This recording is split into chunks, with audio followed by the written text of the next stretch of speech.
I was really excited to interview you, Joelle, because you do something that I have only been writing about for a long time. Like you're actually out there getting things done. So, trying to. And I'm just like writing. Like, wouldn't it be nice if? But this is a topic that's really important to me, diversity, for a variety of reasons, which I can go into later if it seems relevant. But I guess I want to start by setting some context. I want to hear a little bit more about your background, but I also want to set the context of what diversity, where diversity in Silicon Valley is right now. So can you kind of tell us, Apple, Twitter, Google, Facebook, all these companies have been issuing diversity reports. I think some of them have now done it for 2 years in a row, right? Yes. What can we tell from that? What's the state of diversity? Are they getting better? Let's start with those big ones that are actually saying stuff. How are they doing? So it's not so good. It's not looking so good. Okay, shocker. I think to measure improvement, though, we need to be really thoughtful about the numbers that we look at. So for me, it's less relevant if you're a big company. It's less relevant to look at the change to the makeup of your company overall. If you're a big company, that's going to take unless you're going to just fire a lot of people. So Twitter has an opportunity now, I suppose. Right. The dynamics are going to take a while to change. So what I think is more interesting is looking at that 1 year and in the people you hired that year, what did that look like? And so we have seen a little bit of progress. So, Facebook, their overall dynamics haven't changed much, but if you look at the people they hired in the last year that they released data for, those numbers did have quite a bit more representation than from the previous year. Same thing with Google. Okay. They're still not as good as you would hope they would be as compared to the pool of available talent. So they're still not hiring all of the people that are out there and that are qualified for jobs from underrepresented backgrounds, but they are improving. Okay, so what do we mean by diversity in this case? Is that this is gender and race, right? Yeah, well, so I think that's a really hard and important question to ask. So I think traditionally in Silicon Valley, when we are talking about diversity, we're talking about gender and ethnicity. There are a couple of problems, but there are reasons why that is. One is that those are the things that companies have to report to the EEOC, so we have really good data on them, whereas things like age matter a lot and are actually, age is a big problem, ageism in Silicon Valley, but companies don't have to measure that, they don't have to report it, so I think it's... Okay, hang on. I want to go into the age thing in a minute, but I just realized you used a different word than I did. I said race and you said ethnicity. Did I say something dumb there? So ethnicity is broader. Okay. Some people say race and ethnicity, but ethnicity is just a broader concept that includes more things. So I like use what country you came from? Like Hispanic isn't race. Yeah, okay. It's all right. ethnicity. Thank you. Sorry to interrupt. No, it's okay. No, carry on. So ageism, we could talk about for a long time. Big problem. We don't have a lot of data on it. A lot of companies don't measure the age diversity in their company. Sexual orientation, same thing. Gender identity, same thing. Veteran status, same thing. Disability, same thing. So these are all really important elements of diversity, but we don't have data on them, and if companies do have data, they haven't made it transparent. So I think the conversation has been focused on gender and ethnicity, and those are very big, visible problems. I would just flag one other problem with the way we talk about diversity. We talk about gender and ethnicity as separate things, which sort of misses women of color. So there's who are kind of both. Well, right, but when you count them, there's no count that shows what the representation of women of color is in these companies. Yeah. So and that's a really those are both really important parts of someone's identity. So there are a lot of problems in the way we measure and talk about diversity. But yes, I would say gender and ethnicity are the two things we're generally talking about. Okay, so let me just be stupidly concrete about this, because this is my slow Monday morning brain. But a company could be increasing its ethnic diversity, and it could be increasing its gender diversity, but it could still have very few women of color. Well, right, and Facebook got called out for that in, I think, 2013. They hired only one black woman. Oh, okay. So out of how many did they hire? I think it was 1,400 people or 1,200 people. Okay. Wow, that's kind of sad. Yeah, that's a really big problem, right? So what, can I... 7 in the next year that they measured. So I told you I wouldn't put you on the spot with numbers, but can you give me some round figures in terms of what these self-reports are saying in terms of the numbers? So I can give some numbers. So typically companies break this stuff out into representation overall and then representation in technical roles, representation in leadership versus overall. So what we know is the representation of women varies a lot company to company. In some companies, you'll see it be like around 20%. In some companies, it'll be closer to 50, like eBay, 50%. And you break it into technical roles, and it's somewhere between, for most companies, just sticking with gender, women are somewhere between 10%, that's Twitter, of technical roles, up to like 22%, which is some of the better companies that are doing better. Okay. On ethnicity, when we talk about people from underrepresented ethnic backgrounds, we're talking about Black, Latino, and Native American folks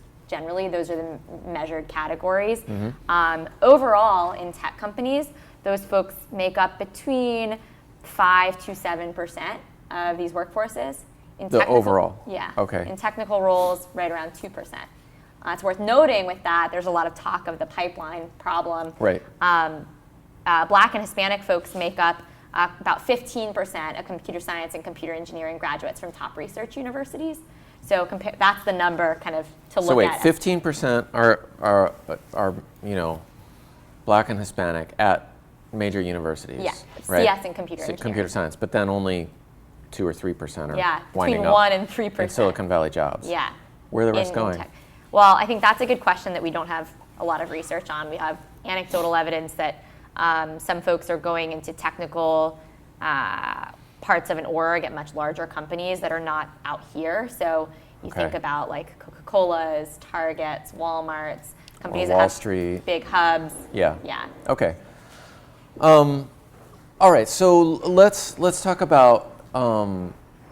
I guess I'd like to know kind of these are the big companies. What do we know about the startup scene? Do we know anything? Because I mean, most startups don't report anything. Right? Yeah, Slack is one. Pinterest, to the extent you could consider it a startup, but Slack is one of the smaller companies to have reported its numbers, and they're a client of ours, so I'm a little bit biased. But well, their founder Stuart it's really important for him. He's talked a lot about diversity, right? Yes. So, what are they saying? So they're not too much better than some of their much larger peers. They're a little bit better along several metrics. One of the most interesting metrics for them is their engineering org is 7% Black, which is a lot better than a lot of their peers. They're smaller, so the raw numbers are lower. Right. They're like, what, 1,000 people maybe? No, they're like between 250 and 300 people. Oh, they're still, small. okay. Yeah. Other than that, most startups are not releasing their numbers. I have seen some of them because I work with these folks. And then I have a lot of meetings with startups that I don't end up working with for a variety of reasons, and I'll say it's not good. So I've met with companies that are 50 people, and there's one woman, no Black or Latino folks on the whole team. I'm like, and the one woman is maybe in an HR, a kind of traditionally more female-dominated role, admin. Right. Like, how are you? You have a 40-person engineering team with no women on it. How are you going to get that first woman to join? Like, that's going to be a hard sell. And so what we always say is the earlier you can think about this, the earlier you can work on this, the better. Once you're Google size, Facebook size, that's a really hard ship to turn. Like to change those overall numbers is really, really hard. When you're 10 people, it's not hard. I mean, you have to slow down, you have to be thoughtful about it, you have to be intentional about it.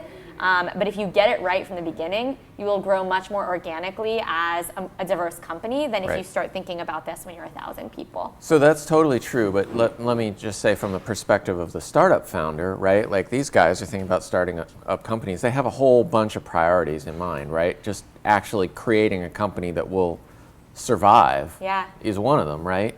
Getting funding is another, shipping product. Like, why should diversity be one of those things demanding your very scarce, precious attention in those first few critical years of your company's life? Yeah, I think a few reasons. One is if you're building a product that you're hoping to sell to a diverse customer base, you want to have people on your team that are going to be able to anticipate some of those needs, are going to be able to understand that, are going to be able to communicate with those customers. I think another reason, and the one that's more compelling to me, is that I think there are a lot of good reasons.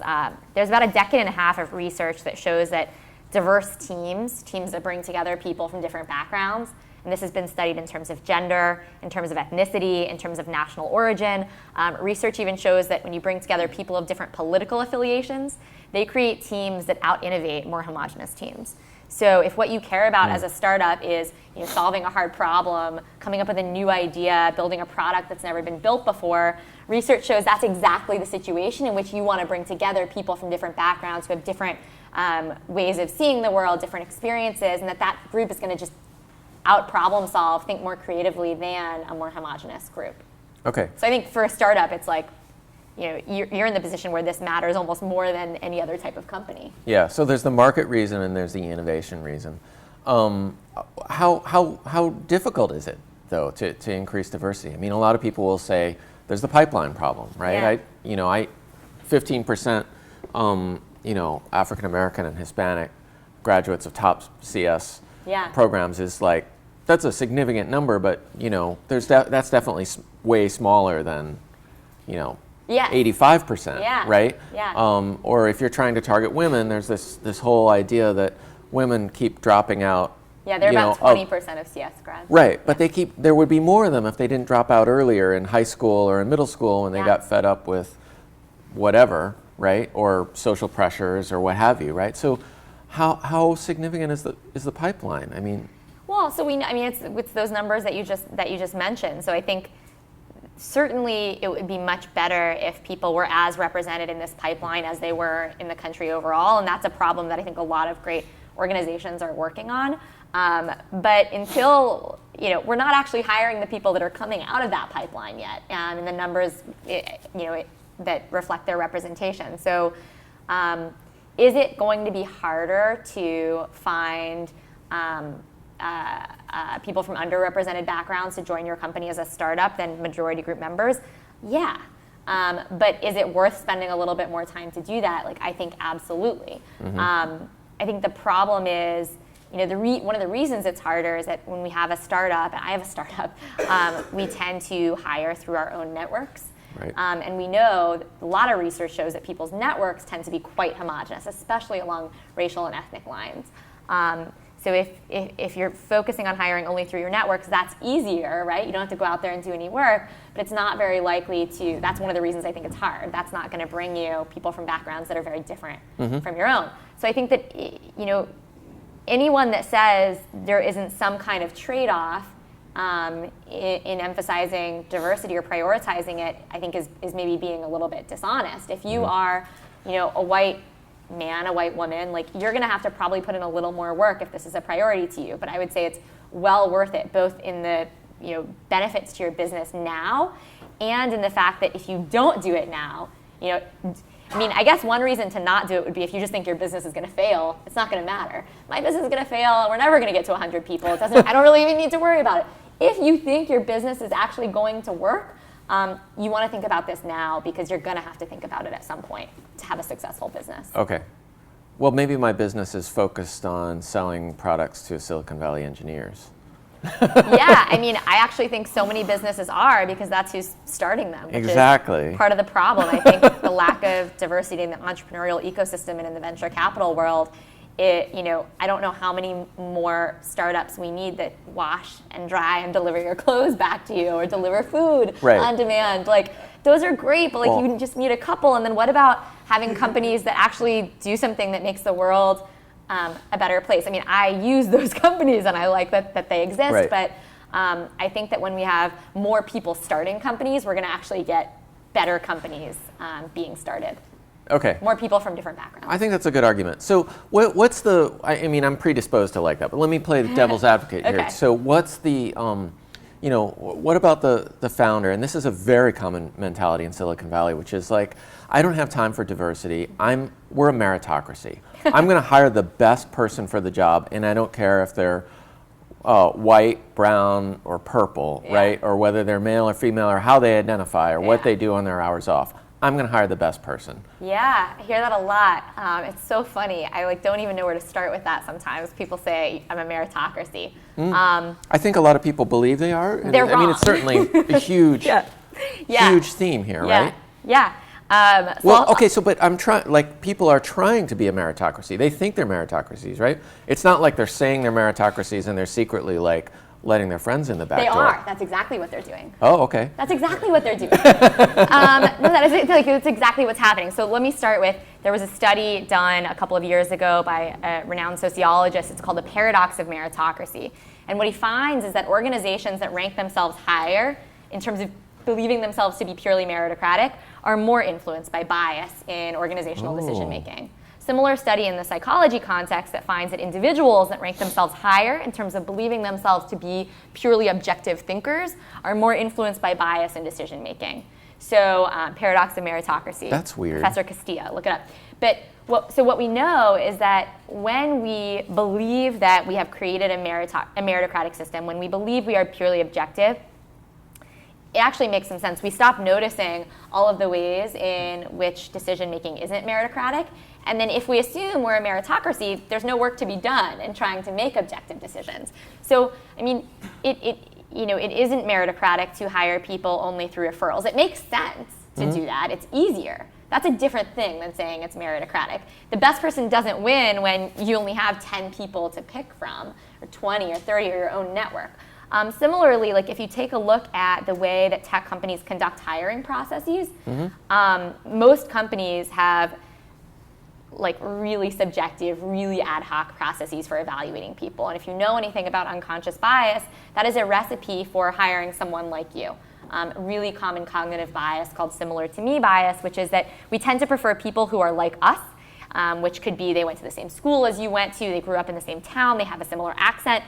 We even have preferences for people who physically look like us.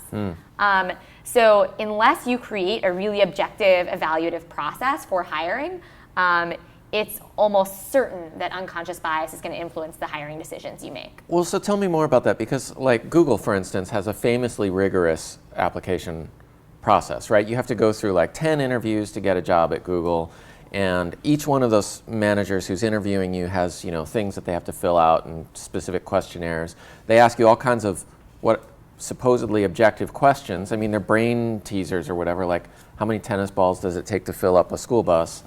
But at least that's, you know, that's designed to make you think and generate problem-solving things, which in theory are related to how you do your job, right? No.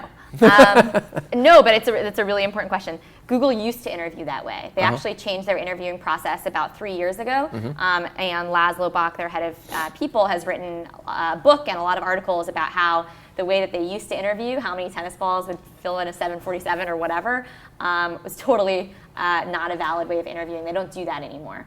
Or if anyone has interviewed there and they've done that recently, some manager is violating their new process. Not all structure is good. So not all interview questions are relevant, and there's research to suggest that these brain teaser type interviews, McKinsey is sort of famous for using these, although even they have moved away from it somewhat, are actually really not good at evaluating whether someone is going to be effective in a role. So what you want to do, so stepping back for a second, the best way to possibly evaluate people and make a hiring decision is actually not through interviews. In an ideal world, we could work with someone for like a month, right? And see how they work, see how they what their work product looks like, how they contribute to the team, and then make a much more informed hiring decision. In the real world, we don't get to do that. Internships are sort of an exception, but we don't really get to do that. So we create interviews, and research gives us some suggestions about, or a lot of information about the best way to conduct interviews to make objective decisions. And that includes first structured interviewing, which means every candidate for the same role gets asked the same set of questions. Second, work samples. You want to have that be part of the process, actually see the kind of work people can produce. And third, with the interviewing, we know that the questions, the more targeted the questions are to the role you're hiring for, so situational questions like, what would you do in this hypothetical situation? That is the best way for making the most accurate hiring decision. Hypotheticals. Hypotheticals, just situational, either like what have you done in this similar situation in the past, or what would you do in this kind of situation in the future? That is the most effective way to conduct interviews, that plus behavioral interviewing. But the kind of brain teaser type interviews have been shown to be non-effective. Pretty ineffective, yeah. We have a question here. I have a quick question. Yeah. Because I agree with you that when you work on some project with somebody, you have a much better understanding on like how they work and how you work and expectations and stuff. So I agree with that. And Sam Altman from Y Combinator also praises that you should always try to work with your potential new hires, potential co-founders before you ever start a company. with that being said, you mentioned how there's like 15% of CS graduates are African American, or like just a very low number of women or minorities are graduating with these CS degrees, and these people aren't necessarily in our networks normally, because you said our networks are mostly like people who are like us. How can founders, like, what do you have any practical advice for founders today to go out of their own networks, find those few people that are minorities or like different from us in general, and work with them in a project somehow? Is that a business opportunity I can do? Someone could do that startup. It's a great question. So I made that point sort of in the kind of process of getting to, unfortunately, we probably can't mostly do that. Like, mostly we do have to conduct interviews. But I think if you want to find people from different backgrounds, you have to kind of go to where those people might be. So if you're thinking about gender diversity, go to Women Who Code events, get to know female engineers, go to, start volunteering at organizations that are focused on getting more people of color into engineering, because there are a lot of the volunteers at those organizations are from underrepresented backgrounds. But I think actually going to events, expanding your network and growing it, and then letting people know, this is what I want. Like, I would love to build a diverse team, and I'm trying to start to work on projects with people from backgrounds different than mine. Is it an organization or a conference that brings together like minorities or people with different views, with like regular Silicon Valley engineers or regular? Not regular. But sorry for language, but I mean like the typical. Yeah, I don't think there's a conference specifically for that. There are conferences focused on diversity in tech. There are also conferences focused on particular groups, like National Society for Black Engineers, NSBE, has an annual conference. There was a tech inclusion conference this year that I think will be from now on annually, bringing together people who care about diversity in the tech industry. So those are good places to meet people. But I don't think there's a conference specifically aiming to do what you're talking about. Okay, we have a question here, and then there, and then there. Okay.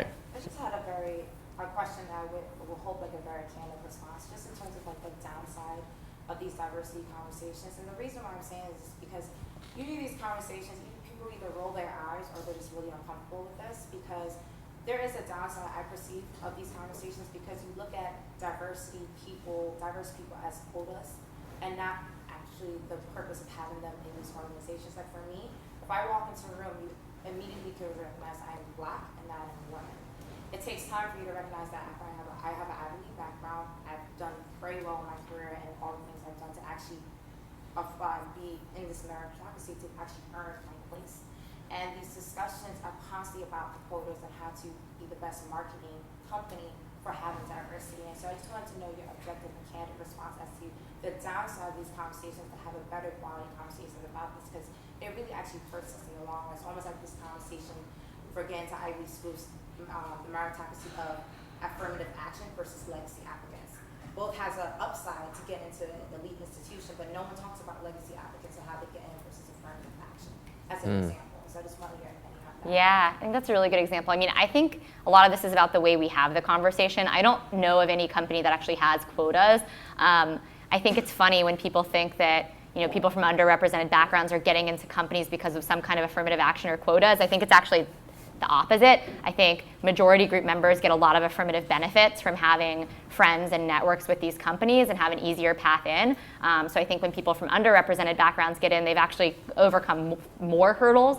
I work with a lot of companies, and I don't know a single company that either has a quota or hires people because they need to check a box. I think it's really about thinking about the fact that bringing together people from different backgrounds makes teams stronger. And that could be different in terms of gender or race. It's also helpful to hire people from different educational backgrounds. People, you don't only want people that have gone to, so I'm working with a team right now where every single engineer on the team both graduated from Stanford's CS program and previously worked at Facebook. That's a terrible team. Like, you don't want to hire people that have all come from the same exact background, because when they approach a problem, they're going to have a really similar framework for solving it. And so the manager on that team is really dedicated to just finding people that have different backgrounds. And it's not just about like finding a woman or finding a person of color. It's really about finding people that have been educated in different ways. So I think your point is really well taken, and I think there's often this I think the discussion often moves towards people thinking we must be talking about quotas because we're talking about diversity, but I don't know of any company that's really approaching it that way. And I don't think that there's anyone that's getting into programs or into companies because of their identity. Any question there? Yeah, I just wanted to help answer Tim's awesome question around like what type of tools you can use. I just want to do a quick plug because there are actually startups being formed around this very issue. So one is Joelle. A couple friends of mine started that. They just passed through YC, and it should become hopefully very, a household name. Hopefully. Jobwell? Jopwell with a P. Yeah. So, Oh, Jopwell. essentially Okay. it's diversity recruiting. It's like a LinkedIn for diversity applicants. And then also Splendor, Blendor, kind of like Glassdoor, Splendor, started by another friend, Stephanie. She actually she created like a Tinder. It's almost like a Tinder for diversity applicants to kind of tackle the unconscious bias that happens even through LinkedIn. Like there's a kind of like an unconscious bias that happens, and so essentially it's like a Tinder that has your essentially your resume, but without like the face. Like there isn't any sort of like it's like a yeah. So so those are the two that are currently sort of like in the pipeline, Glendor And there are Okay. more. I mean, if you're talking about hiring for a company, there's a great startup called Gap Jumpers that is all about producing a work sample to get an interview. So it's all blind, and it's like if your work product is good, you will get an interview at that company without respect for they don't know your identity. I will say I was really influenced as an editor by reading stories about blind auditions and how in symphony orchestras in the US, when they started having people do auditions behind a screen so you could hear them but not see them, like almost overnight the makeup of orchestras in the US went from like 5% women to almost 50% women. So I was really influenced by that, so I wanted to do blind auditions for people who are applying for jobs as writers at VentureBeat. And I found that Gap Jumpers might have been helpful, but I used Google Sheets, and I was like, I used a Google form, like fill out a form, like give me a sample work. Like I gave them an assignment saying like, here, write a story on X. And then they would fill that out. But I found that it was extremely laborious. And also, this is useful not just for, traditional kinds of diversity, but a lot of times people will give you their samples of things they've written before, and they'll be on fancy, well-designed websites like, salon.com or wired.com or something, and you'll take those more seriously than if it appeared on their own blog or on, some trade newsletter or what have you. So, like, stripping out the formatting was really helpful, but it made it much harder to hire because I actually had to go through and read everything do the really work. carefully, right? Yeah. And it was so time-consuming. Yeah, you couldn't But- take all those shortcuts. I know, Oh, exactly. they wrote in Wired. They're probably fine. Exactly. So you had a comment. Oh, Just a quick comment Oh, after. Sorry. okay. There was something I wanted to also just really quickly, but I can okay, why don't you go first, and then we'll come back to you. So, are you guys talking about like the importance of having like a diverse startup team and all that? But what about the downsides though? So I read that basically like if you're a team of, let's say like Black women alone, you only have a 1% chance of raising like VC money, and like the amount of money you raise, I forgot what the cap was, but usually they don't raise more than like $2 million or something like that. Versus if you're a team with like, let's say like mostly Black, but then like a white person raise more, and their chances are more. And then like if you're a team with like all like I guess white people, you raise a little bit more. So what are your thoughts on that? Well, so the first example wasn't really a diverse team. So the benefits of diversity would exist in the second team that you said. But I think the fact that a group of all white founders raises more in venture capital speaks to unconscious bias, and that sucks. Like it sucks that you might have to weigh as a founder like will VCs be biased against my team because we have a person of color on the team? Because VCs are way less diverse than Silicon Valley at large. Way less, and like very stuck in like old ways of thinking. VCs, work a lot on pattern matching. The interesting thing though is that humans are notoriously bad at pattern matching, so it's not a great way to make decisions. If I ask folks in here to think of what does the average successful startup founder look like, people will typically think of like a Mark Zuckerberg type of person, like young, maybe college dropout. it turns out that the average founder who successfully raises VC funding is 36 years old, has an advanced degree, has been working in the workforce for, I think, 8 years, these types of things. But venture capitalists think it's a pattern, these college dropouts. So we're bad at pattern matching. So I think there's a lot of work to be done in the VC industry to make sure that we don't see these patterns of prioritizing certain types of investments. There was also a study done where a male founder and a female founder pitched VC firms with the same exact idea, and they were coached on how to do the pitch and how to present it and all of these things. And the firms invested far more, or would have invested far more in the male startup founders. There's a lot of research on bias in venture capital. So I think there's a lot of work to do there. Just to be totally brutal about that, though, that's like the landscape you have to deal with as a founder, right? I mean, if you want to raise venture capital. Yeah, I think there are venture capitalists who are known for being far more thoughtful about this and far better than others. I think there are a lot of firms that understand that there's value in having founders and early startup teams from different backgrounds. So if that's what I had, those are the firms that I would be talking to. Yeah, okay. You had another comment. Just a quick note. Quick thumbs up on the work sample comment in terms of that being more sort of relevant to interview someone. I think not only is it more relevant, is it more relevant or beneficial, but it's actually advantageous to us as startups. As someone that passed through, so my previous role, actually part of the interview process was actually sort of completing a challenge that was posed to me in the interview process that was actually related to the role that I was applying for. So it's actually, as startup owners, we can actually use it to our advantage to actually, in the interview process, ask applicants, pose questions or give applicants challenges that we're actually dealing with. So essentially, it's a way for you to kind of get work done for your startup and see how to for free. But get work done for your startup, but then also test how you'll be able to actually, if you're actually a fit for the role itself. Yeah, that's cool. And I found it very beneficial as an applicant because because usually when you're applying for a role, it's this nebulous. You really don't know what you're applying for. You just know you need a job, and it kind of sounds like something you're interested in. But if you're actually able to kind of test out the role through the interview process, you're able to then also filter on your end whether or not this is a good fit for you. Yeah, I think that's exactly right. We use work samples on our team for hiring. We're really small still, but we're hiring now, and we use work samples. And I think it's exactly right. It both tells us how that this person would get the work done that we need to get done, and it shows that person, what is this work going to look like here? Do you really like this? You can also hire people as contractors first, right?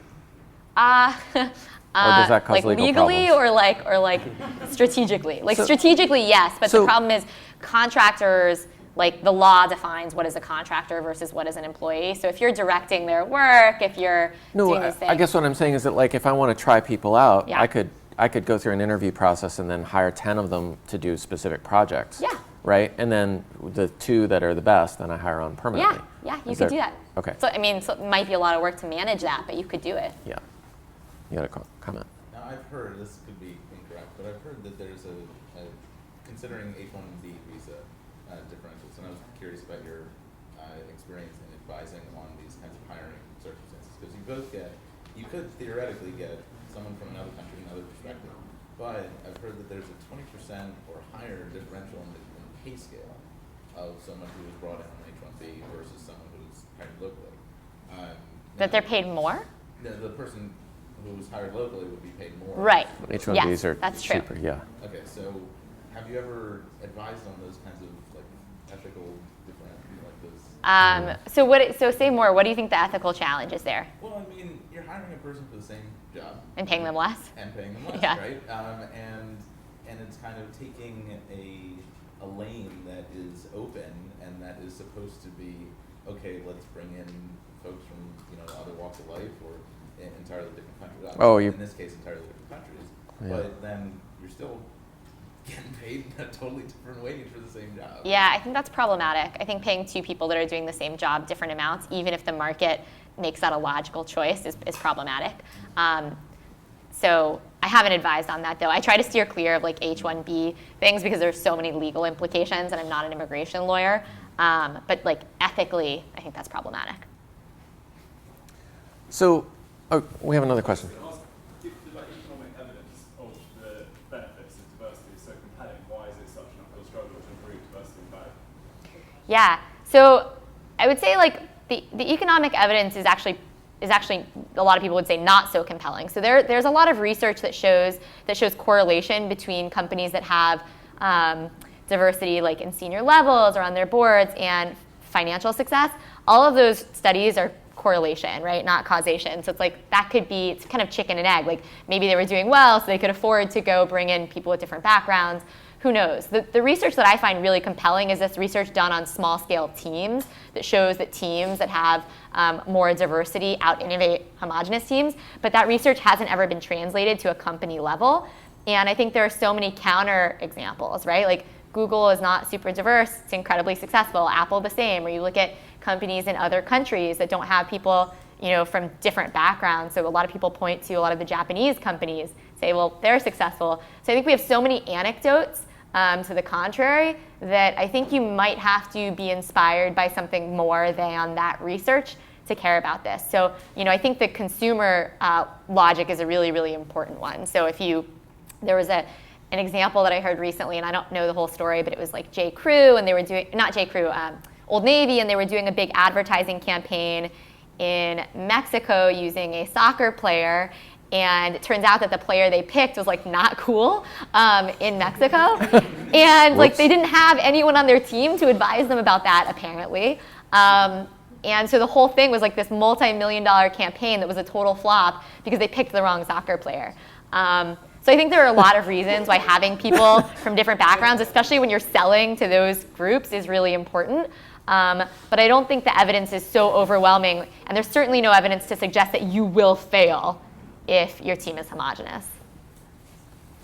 So tell me about your startup and what you do.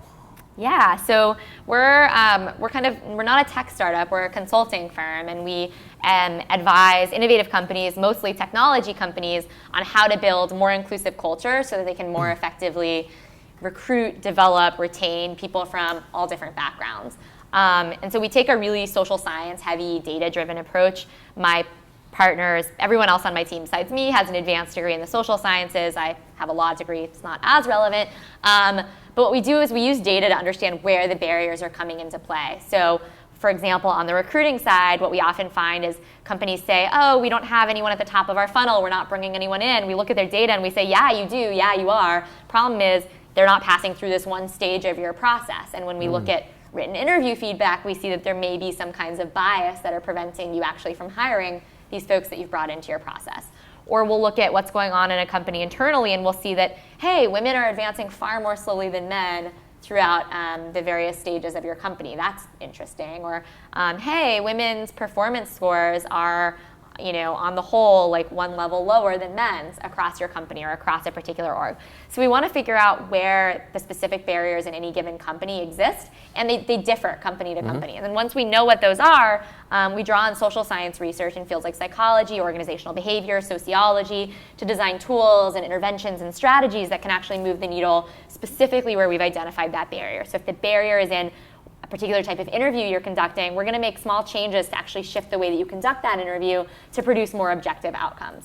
And you know, to the point about you know, quotas and some of these concerns before, 98% of what we do at our company is try to help companies implement processes that lead to more objective, better decisions. So if you have an objective hiring process, you will make better hiring decisions.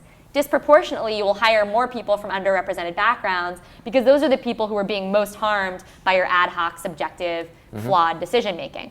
Similarly, internally, if you create a more objective process for evaluating people and promoting people, you will make better and more accurate promotion decisions. Disproportionately, people from underrepresented backgrounds will benefit more from that because those are the people that are most likely to be harmed by, again, like subjective ad hoc decision making. So since you're data driven, can you point to results like that are actually specific results? Yeah, so we were working with one company where women were being promoted at a lower rate than men. It was a really interesting thing. The company thought that the reason women were being promoted at a lower rate than men was because the promotion committee was all male.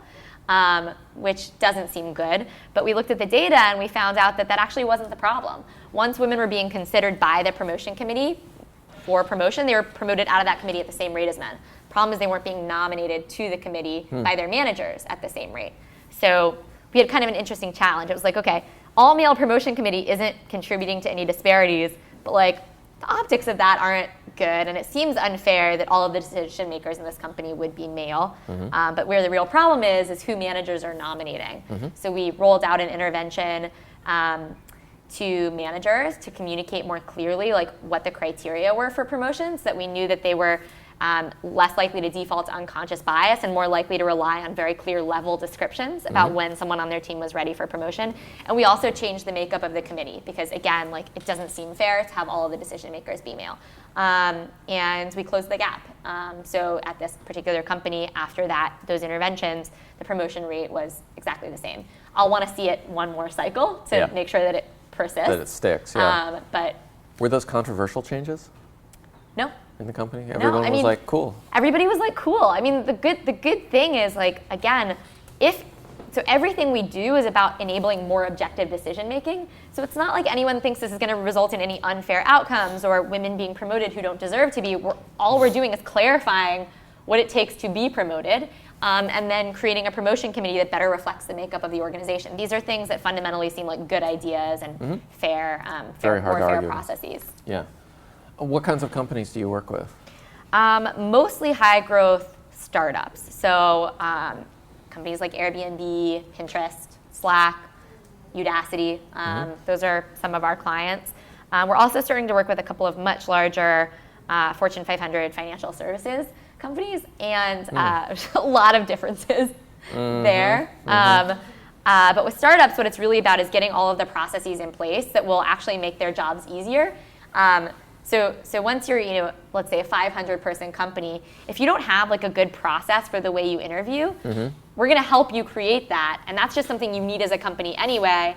Disproportionately, it's going to have a positive benefit on outcomes for diversity, but it's also just something you need to have as a company at some point. Same thing with internal performance reviews, promotions. So that's a lot of what we spend our time on. With these big financial services companies, it's a lot of like, wow, you've been doing this really wrong for like 20 years. We got to change this.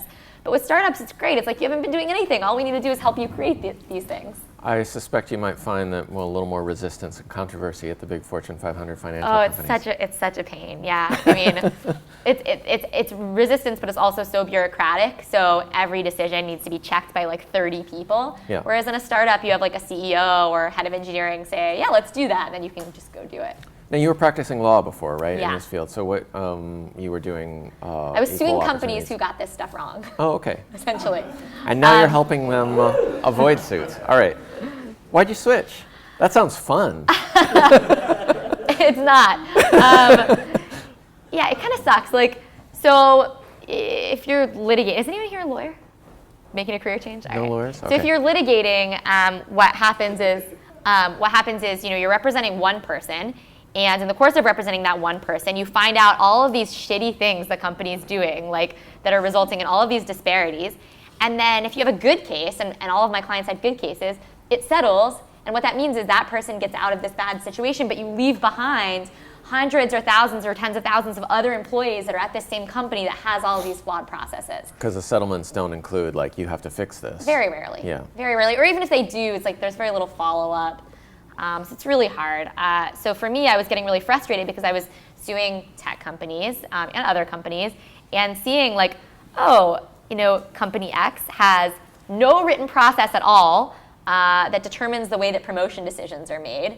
It's just up to managers to make them. And like, guess what? That results in men getting promoted at like 5x the rate of women in this company. This is a really common pattern. There's a lot of research on the fact that when promotion decisions are made in an ad hoc way, they tend to be highly biased. So I was seeing these things, and then I was negotiating a settlement for one person who had it affected, and my impact was so limited. And I really thought that, okay, if companies are serious about building better processes, making more objective decisions, creating more inclusive cultures, I could have a much bigger impact by helping them do that than by suing them one by one, each time someone fucks it up. Right. Well, that's cool. Yes. Hi, thank you very much for your talk so far. I've got two questions. What are some of the ways you've been penalized for doing the work you do right now, and how have you dealt with that in your personal life and your professional life? And second question is, it's been shown that with whether it's ethnic minorities or like with women, for example, the majority of people that tend to employ people in this workforce tend to be founders who are from the sorts of backgrounds. So, and what have you seen so far as to the ways that are being promoted to kind of help founders, who are from these different backgrounds to be a bit more active, and also to get people from these backgrounds to become more founders? Those are both really good questions.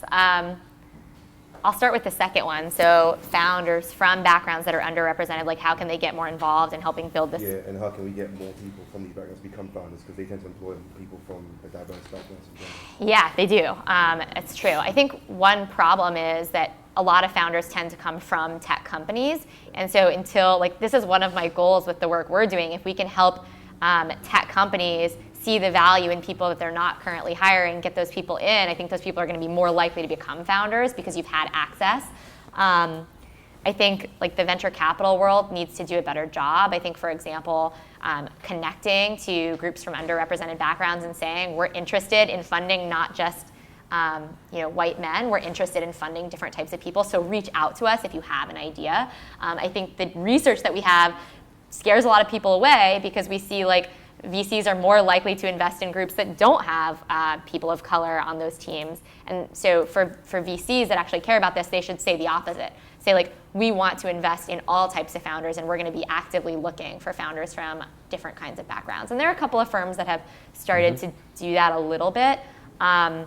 But I think it's really about just increasing representation in the tech ecosystem more broadly. When there are more people from underrepresented backgrounds in tech companies, I think we'll see more founders. When there are more people from underrepresented backgrounds in venture capital investing, I think we will see more founders from underrepresented backgrounds being invested in. So I think it all like feeds. Connects each other. Yeah, I think so. I think the lack of diversity in the VC world is like just a huge problem. And then your first question was personal. Can you say it? Can you phrase it again?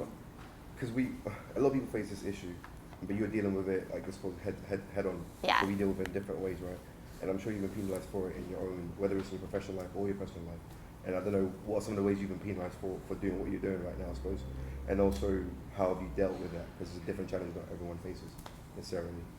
Yeah, I mean, I haven't really, in starting this company, had like a lot of pushback from, I've written articles and like I get like really nasty comments on them, but they're just kind of hilarious. People will call me a lesbian. I'm like, that's not an insult. I don't know what your point is. I think it's a given at this point that if you're female or you have a female sounding name and you write anything on the internet, you're going to get. And then if you're writing about diversity, oof. Yeah, exactly. So I get like a lot of that hatred. That doesn't really affect, like if people that don't believe in the work I'm doing say nasty stuff, I'm like, awesome, you're all like, they're not very smart people that are commenting on these things. So that's fine. I think where I struggle is that people have a lot of different ideas about the way to do this work and a lot of really good ideas. And my company's focused on a really specific set of stuff. Like we are not, for example, focused really heavily on the entrepreneurial community. Not to say we never will be, but we're not focused on VC. We're not focused on increasing diversity in schools. We're really, really narrowly focused on improving processes that companies use to make decisions, to make those processes more objective. And some people that believe in this work and care about it think that what we're doing is either not the right thing to focus on or not enough. And the hard thing about me for that is I don't disagree. Like, there are a lot of other really valid things to focus on, and we could probably be doing more. But we're doing the stuff that we know how to do. I've hired social scientists. We're doing the stuff that we know how to do, and we're trying to do that stuff really well. And I really support other organizations that are tackling other pieces of this that are outside my area of sort of expertise. But that's what's hard for me is when people that I actually kind of agree with tell me we're not doing enough or we're not doing the right thing. I'm like, that's fair. You had a question, yeah. And then you. Why were you suing companies for lack of diversity or for that kind of thing? Not for lack of diversity. So I was suing companies for like discrimination. So, a woman is in the same job as her male counterpart and is being paid less. Or being passed over for promotion time and time again when she's clearly gotten the best performance reviews on the team. Or a manager is sexually harassing her and she reports it and then she gets fired. Those are the types of lawsuits I was litigating. Like the Ellen Powell case. Like because in certain cases, did you ever consider that may be the best option for that employee to be in that company in that position? Say more. I think my answer is going to be no, but. What I mean is that I mean, once you get in the job market, you can find a certain job, and basically you are free to go away with that of that company whenever you want. So if you're getting discriminated, like, it's not even necessary to go to court. You can just move to another company. So my basically, we point- don't need anti-discrimination law? Well, my point is that it's really a delicate point once the government starts intervening in companies. So basically, once you start doing that, you're opening the doors for the government to say whatever they want to make me do for my company. So let's say you have to hire this type of people, or you have to maintain this person in that position in my company, in my private company. So that's a really delicate point. No, those things, it's not delicate. Those two things are entirely different. The government saying you have to hire and keep that person in a role is very different than having laws that protect people and ensure people aren't discriminated against. Those two things are entirely different. Let me finish answering your question. You and I probably just have really different political views. A lot of people think that you shouldn't have any laws that protect against discrimination. We shouldn't have any laws that protect people because it's a free market and everyone should just do their thing. I fundamentally disagree with that. I think people are mistreated by companies. I think if a woman, for example, is sexually harassed by a company, it is not an adequate remedy to say she can leave and go work somewhere else, because the process of doing that, the emotional toll that being sexually harassed or discriminated against takes on people, it's not fair to say that the burden should be on that person to go work somewhere else. That's why we have laws. And you and I can disagree as to whether those laws should exist. I think they very much should, and I think people should take advantage of them when they're mistreated. Is that influence from your background in Guatemala, or are you looking at specifically the U.S. domain of that? No, actually, in Guatemala, you have. No, I was referring to the U.S. Like, not even to the U.S. I mean, in general, once you open the door for the government to start intervening in certain areas, it can get very nasty. There's no evidence for that in employment law. There's no evidence that once you can sue a company for discrimination, then you can then go and do all sorts of other things. They're in different parts of, written in different parts of the legal code. There's just no. A quick comment, like, I agree on protecting the individual regarding discrimination, sexual harassment, and all of that. I'm just, like, curious and a little concerned about whether the government should start setting certain quotas, or because it is happening. Like, in some countries, for example, you have government has put certain quotas on how many women should be in a company or in the Congress. On the boards and stuff, yeah. That hasn't even come close to happening in the U.S. I don't think it ever would happen in the U.S. I think we have a really different culture here that doesn't believe in things like quotas. A lot of people hate those things. So I don't think we'll ever see quotas happen here. But it's a totally different thing than suing companies for discrimination and harassment. Like, those two things are just, it's not like a slippery slope. They're just completely different. We had a question there, and then you. What are your thoughts on sharing pay rates within a company? So I think it's great, with a couple of caveats. So when I was a lawyer, I actually worked on California's latest equal pay law that recently passed, and one of the goals of that is to encourage more pay transparency. I think where problems come into play is that a lot of employers retaliate against employees when they've voluntarily discussed their pay. I think knowing what our colleagues are paid is one of the only ways and best ways of knowing if we're paid fairly. So there was this case that went to the Supreme Court. Lilly Ledbetter sued Goodyear Tire because she found out after 40 years that she'd been making far less than her male colleagues in the exact same roles, significantly less. And she found out in a really random way. Someone left a sticky note on her desk and said, "You're being underpaid." She went to all the way to the Supreme Court, and they said, "It's too late. You can't sue now for something that's been happening for 40 years. And then Congress wrote a law and overturned that decision, the Lilly Ledbetter Fair Pay Act. But we know that a lot of people are being paid unfairly and just have no idea that that's happening. So I don't think the solution is necessarily for companies to tell everyone what everyone makes. I think there are some confidentiality concerns there. If you're a company that pays for performance, two people in the same role could be making different amounts.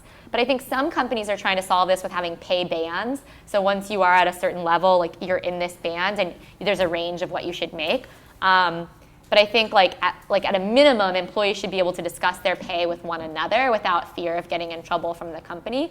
And I think moving more towards, we're still like awkward about pay in this country. No one likes to talk about it. But I think moving more towards a place where people actually can talk about what they make will close a lot of the compensation gaps that we see now. I've worked at companies, by the way, where it was a fireable offense to talk about your salary with somebody else. That's actually like, depending on the, so it's actually illegal. There's National Labor Relations Now you Act. tell me.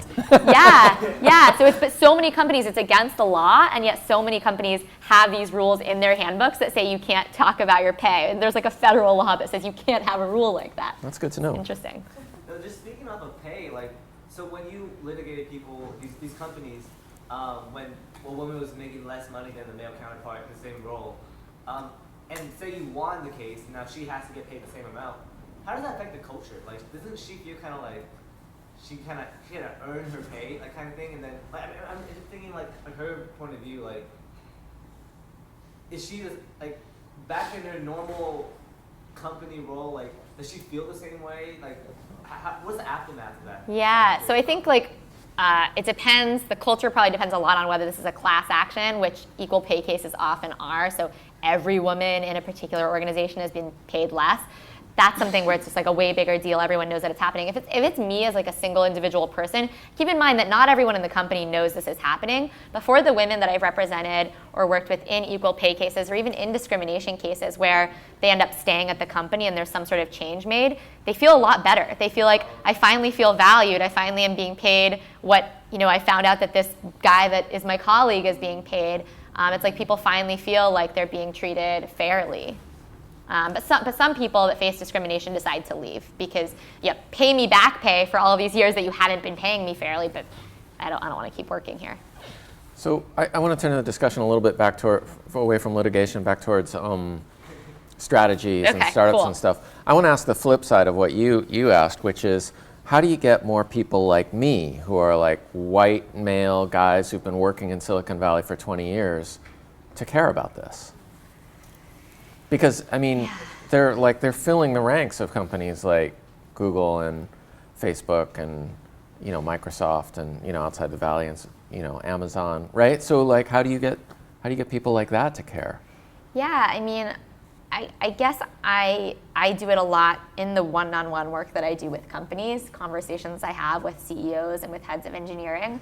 But I think, as I think about it, there's some bias in the companies that I work with because they are companies that have reached out to us and that actively already care about this by virtue of the fact that they reached out to us. So they already have CEOs who really care. I don't know that I'm going to be able to, that I'm the right person to make someone care who doesn't care. I think what my company is trying to do is work with leaders that do care and show them how to do it. There may be other people that are really good at, I don't really enjoy having conversations with people that are just like, I don't believe in this. I don't care. I think this is a waste of my time. I've tried having those conversations and they don't tend to get very far. Where I really like to focus my time is people are like, I don't know if I should care. Like, why does this matter? What would I really be doing differently? Like, those are the people I like to talk to because they're not so closed-minded. They haven't totally shut out the idea of this being valuable. They just need to learn more.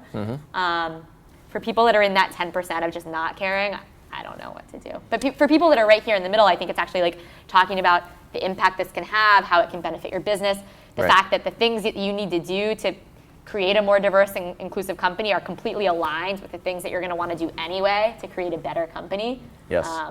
So tell me. Can I add a point to you? What you said was a good point because it's not going to help the answer, but just to add to the point, because in my research into domestic abuse cases, I found that apparently with as sad as the topic is, that one thing that really cut the figures in half is actually educating the men about what it means and how to actually truly go about, like healthy relationship within a relationship itself. So that's another approach to tackle the issue altogether.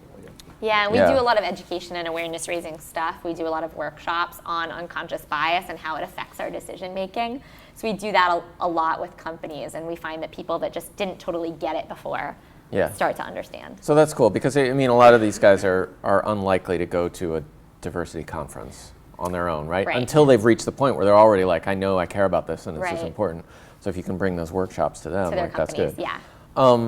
What are the companies that are your clients telling you about the benefits of this? Like, I mean, obviously they think it's important enough to pay your firm to do this work. So do they see financial benefits from that? Is it cultural? Is it just like you're saying, like we're a more innovative company now because we're more diverse? Yeah, I would say it really varies company to company. So we have a couple of clients that I think the CEOs are motivated primarily by sort of a social justice rationale. They think like technology is contributing in significant ways, more probably than any other industry, to our future and defining what the future looks like. And the idea that entire communities are being left out of that process is just problematic. It's problematic in a lot of ways. It's problematic in that we are going to miss out on ideas that would come from those communities. It's problematic in that it's going to perpetuate inequality. So I have a couple of CEOs that I work with that is really their primary motivator. It's just a values-based decision. Values-based. Other leaders that I work with, I think about it from a sort of financial standpoint, which is a recruiting standpoint. Like, there is talent graduating from schools that we are failing to capture somehow. And we are bringing in people from other countries. We're investing so much in recruiting, but there are people right here in the United States graduating that we aren't hiring for some reason, because our networks are homogenous, or because of the language we use in job descriptions, or because of unconscious bias. And that's just a waste of money, because there are people that we could hire, and that's what we need to be doing. And if you've ever tried to hire an engineer around here, it's like any pool of hireable talent. We want to would open be up great. our You need that.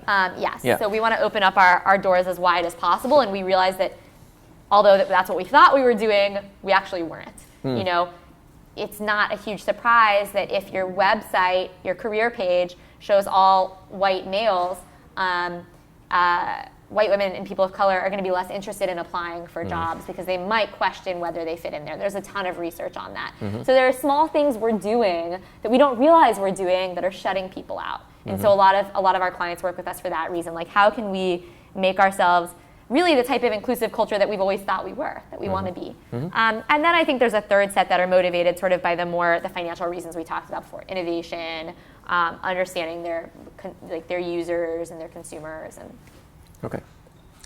More questions from you guys? Yes. I have a question on like the university level and your thoughts on diverse student groups and whether they're like good or bad. Like, I've seen both sides. I was part of Native American Student Union, totally great, all that. But I also heard in the entrepreneurship club, and we tried to change the diversity. Realized it was like 90% white males in there, and we were trying to figure out what we were doing. And when we looked at it, it wasn't what we were doing. It was that there were other organizations out there, like all the girls that were interested in business were in the Women in Business Club, or African Americans were in the African American in Business Club. And so it wasn't that they weren't interested in our organization, it was that they were already affiliated with another. It's like some of those groups, like I totally understand the diversity organizations that they help, but at certain points I felt like it held people back from like coming together. And what your thoughts are on that?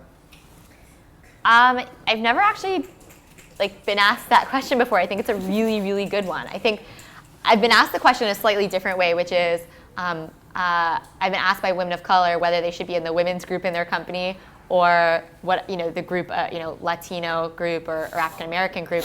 And it's really interesting. Or the group that has one person in it that's like women of color. Right. It's interesting because there are reasons why in companies they're called employee resource groups, student groups, why it actually makes sense to spend time with people from similar backgrounds to your own. Sometimes sharing the challenges that you're gonna face or that you're gonna have to overcome, and sharing strategies for doing that is just they're unique challenges, so it's worth having that time. But if that takes away from you being part of these other groups where maybe you're gonna get access to people who are different and access to different types of opportunities, I don't know if I have a good answer for that. I don't think the answer is that the student groups for people from underrepresented backgrounds are bad, but maybe the answer is that the two groups need to plan events more together, or do things to maybe bring them together more, and then maybe people will say, oh, it's worth my time to be in both, those types of things. Certainly make sure that the group that you were in isn't meeting at the same time as those other groups, stuff like that, but I think there's space for both of them, and figuring out ways to bring them together would be what I would think would be most helpful. Yes? This is a genuine question.